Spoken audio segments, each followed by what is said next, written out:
Bismillahirrahmanirrahim. Assalamualaikum warahmatullahi wabarakatuh. Perkenalkan, nama saya Najwa Khairunisa dan NIM 1247010038.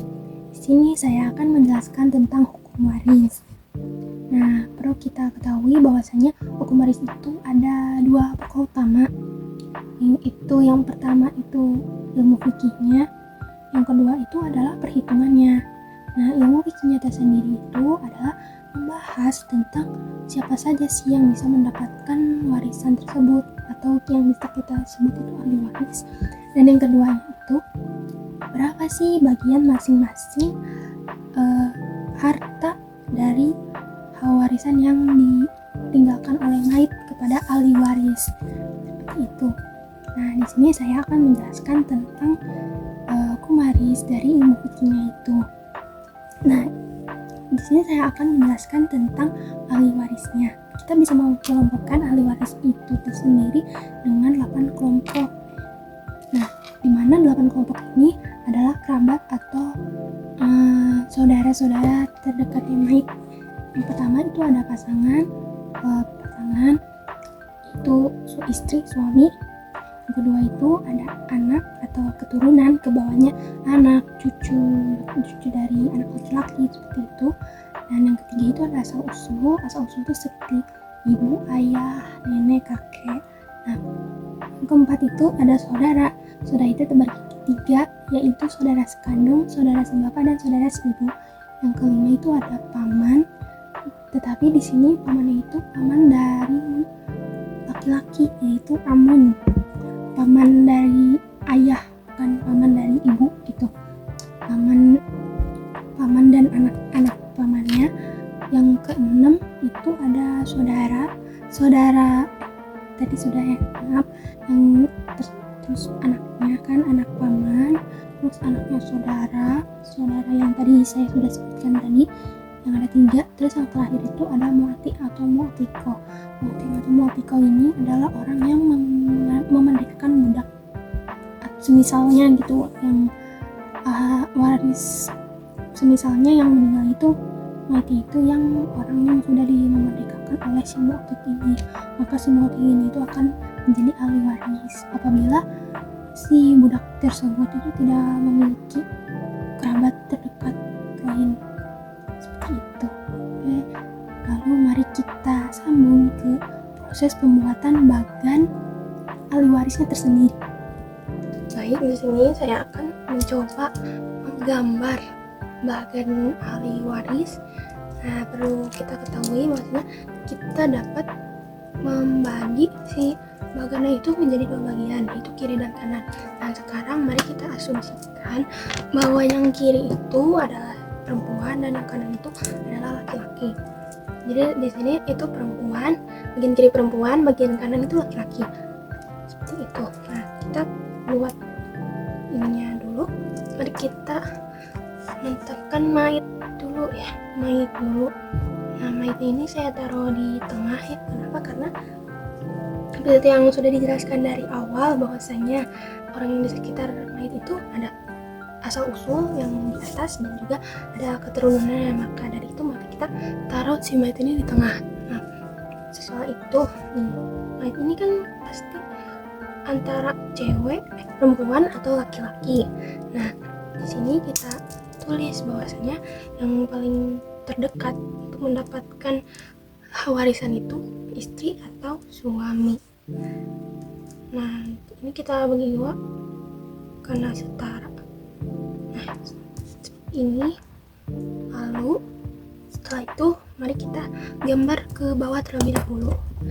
Ke bawah yaitu keturunannya. Keturunan mayit ini pasti ada anak laki-laki atau anak perempuan. Seperti yang saya sudah katakan tadi, kita asumsikan kanan itu laki-laki, kiri itu perempuan.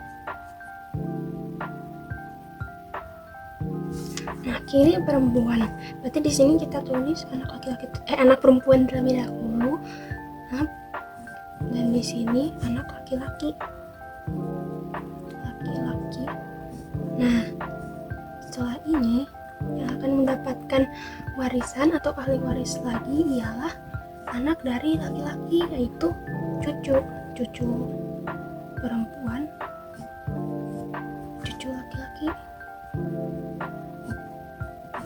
Nah, anak dari anak perempuan ini tidak mendapatkan warisan seperti itu karena memang bahwasanya peluang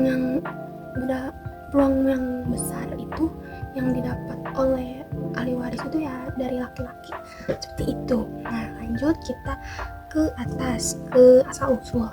Nah, asal usul di sini saya akan menggambarkannya dengan warna hijau. Nah, mayat ini kan pasti memiliki ayah dan ibu. Nah, seperti yang kita ketentuan ini, kita taruh ibu di kiri, ibu, ayah. Nah, ayah ini juga ada ketentuannya seperti tadi, bahwasanya dari ayah itu bisa ke atas lagi, bisa nenek dan kakeknya juga bisa menjadi ahli waris. Ini kakek dari ayah, sedangkan kakek dari ibu itu tidak bisa, jadi hanya bisa yaitu nenek saja, nenek dan ke atasnya. Kalau dari ibu tuh seperti itu. Nah, asal usul sudah, kita lanjut ke paman terlebih dahulu.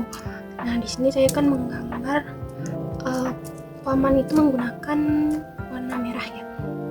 Nah, paman itu kan berasal dari saudaranya ayah gitu kan, karena kan di sini pamannya dari ayah, bukan paman dari ibu. Nah, berarti dari sini, dari nenek dan kakeknya kan. Nah, kita gambar kesini aja, karena kan masih saudaranya ayah gitu. Nah, paman juga terbagi dua, paman laki-laki sekandung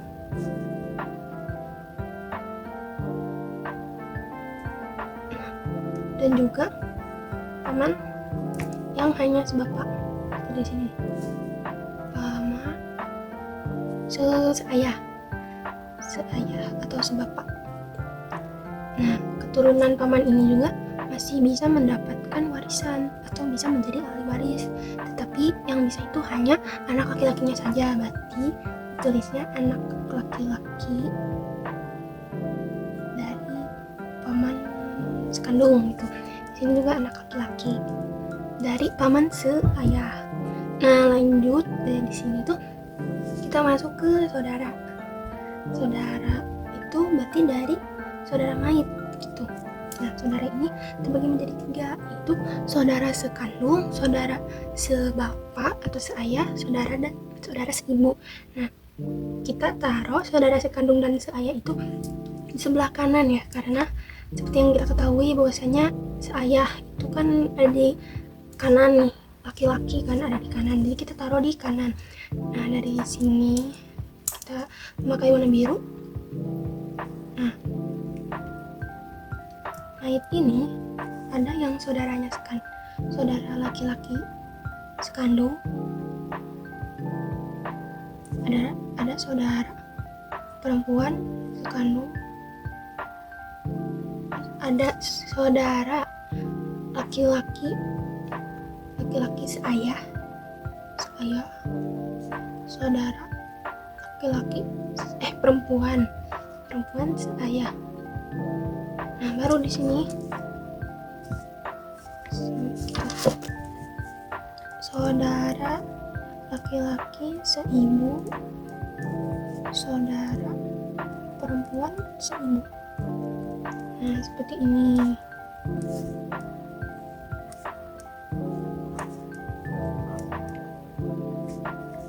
Mungkin seperti ini bagiannya.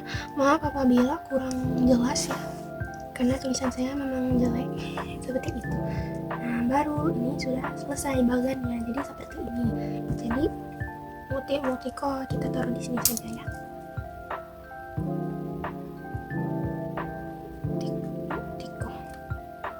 Mutiko kita taruh di sini. Nah, jadi seperti ini cara menggambarkan bagiannya.